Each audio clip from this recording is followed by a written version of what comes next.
There are players who don't just score goals. They turn football into an art form that makes the entire world catch its breath. From the harsh concrete housing projects on the outskirts of Paris, a quiet boy rose to become a legend, scoring 228 goals for Arsenal and conquering every peak of world football. But what truly created Thierry Henry? Was it innate talent or the grueling years that forged him from within? That journey began in a place few would expect. Thierry Henry was born in Les Ulis, a Parisian suburb where cold gray concrete blocks surrounded his childhood. In an immigrant family, he grew up with discipline and the belief that only effort could change one's fate. Without perfect grass pitches, Henry played on rough concrete courts, where every touch of the ball was unpredictable. It was this that created a distinct ball control skill, not through refinement, but as an instinct forged from hardship. He wasn't loud or flashy. He moved quietly and let the ball speak for him. His father was the first to see his potential. The strictness of his father sometimes became pressure, but it was also what pushed Henry forward. From local teams, the lanky boy gradually gained attention, stepping up through each level. But were those first steps enough to change his life? Or was a bigger door still waiting ahead? The true turning point in Thierry Henry's journey came when he was accepted into Clairefontaine, the prestigious academy that produced the top talents of French football. This was no longer harsh concrete courts, but a cutthroat competitive environment where only the best could survive. At this academy, Henry didn't just hone his technique, he learned how to understand the game. He began to read situations, move more intelligently, and turn football from an instinct into a language he could control. Among France's most talented young players, he stood out not because of noise, but because of his composure and ability to improve day by day. Even though the environment changed, Henry's core remained the same. He was still the quiet boy from Les Ulis, always observing, always learning, and always hungry to go further. But the question was this foundation enough to bring him into the light of professional football? Or did the real challenge still lie ahead? Thierry Henry began his professional football career at Monaco in 1994 under the guidance of Arsène Wenger. At that time, he was only 17 years old, young and raw, but he soon showed very rapid maturity. By the 1996 to 1997 season, Henry won the Ligue 1 title with Monaco and was named French Young Player of the Year.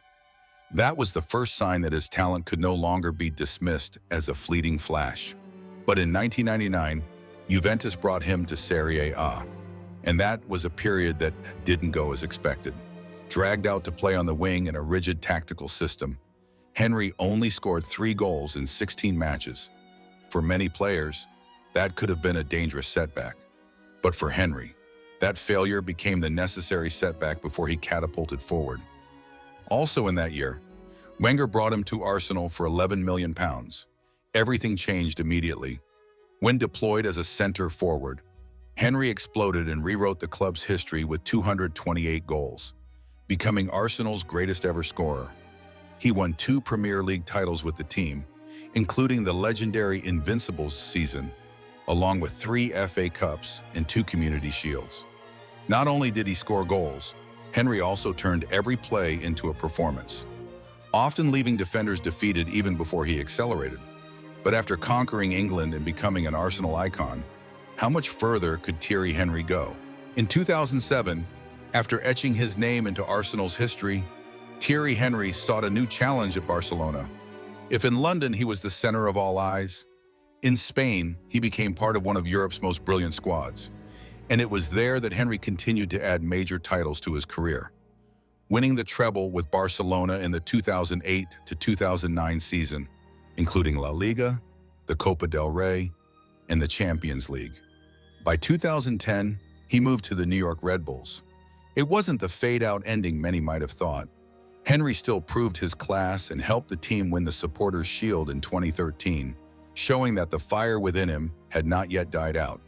In a France jersey, his journey was equally brilliant.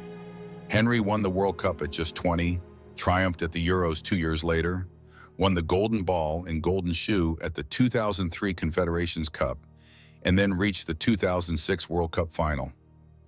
After all, he closed his international chapter with 51 goals and was once the leading scorer in French national team history.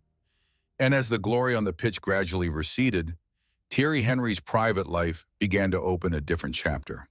Quieter but also more turbulent. Off the pitch, Thierry Henry's life wasn't just about the limelight. In the early 2000s, he married model Claire Mary, just as his career was at its peak. The birth of his daughter, T, once opened a hopeful new chapter. But geographical distance and the pressure of fame gradually caused the marriage to break down in 2008, leaving Henry with a life of long-distance fatherhood. Later, he met Andrea Rajasic in Spain, no longer as public as before. This relationship has been kept private and more stable. They built a family together with 3 children, in the tranquility that Henry once lacked. Was it perhaps this quietness that helped him find balance after the stadium lights dimmed? Behind the artistic runs on the pitch, Thierry Henry also built a solid financial foundation with a vision that was equally sharp.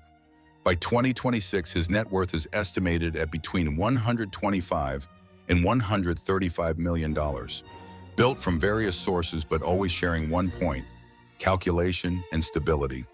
Most of his wealth comes from a playing career spanning Monaco, Arsenal, Barcelona, and New York, where major contracts laid the foundation for his riches. But after retiring, Henry didn't stop. He transitioned into a punditry role, bringing in about £4 million annually through major channels like Sky Sports, CBS, Amazon Prime, and Fox Sports. Besides that, coaching work also brought in significant income, from his role as an assistant with the Belgian national team to leading Monaco and CF Montreal. The endorsement deals with major brands continue to help him maintain a steady cash flow. Without chasing risky investments, Henry chose to grow his assets sustainably. But the question remains, how did he turn that money into specific assets in real life? Moving away from the pitch, Thierry Henry successfully converted his wealth into long-term assets, particularly real estate. The most notable is the penthouse in Soho, New York, which he expanded step by step during his time playing in the USA. From an initial apartment, Henry bought more space and parking spots, bringing the total investment to about $15 million.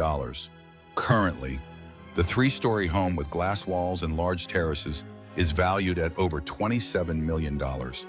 In London, he owns a villa in Hampstead worth between $15 and $20 million, providing a quiet and private living space. He once planned to install a giant aquarium, but abandoned it to preserve the asset's value. Not stopping there, Henry also once owned another luxury penthouse in New York worth about $15 million, showing a clear and stable investment strategy.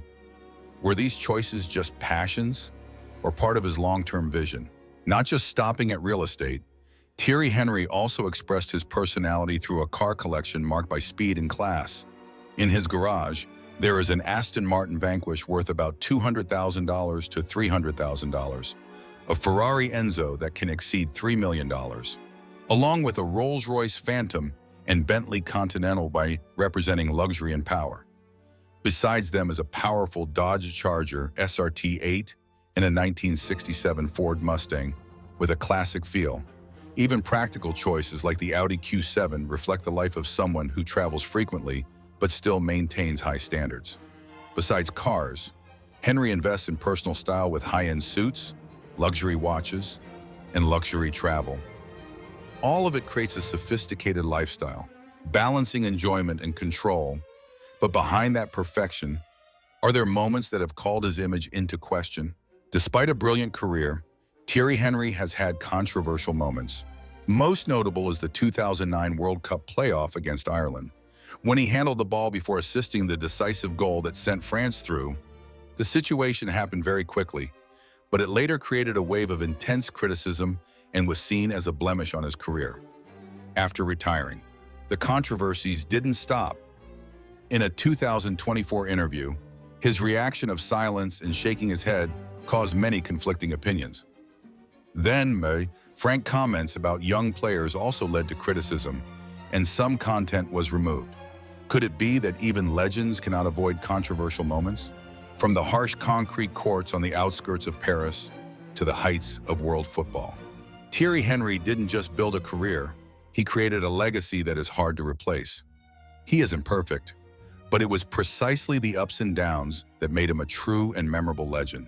If you want to explore more stories behind the spotlight of other icons, please like and subscribe to the channel so you don't miss future videos.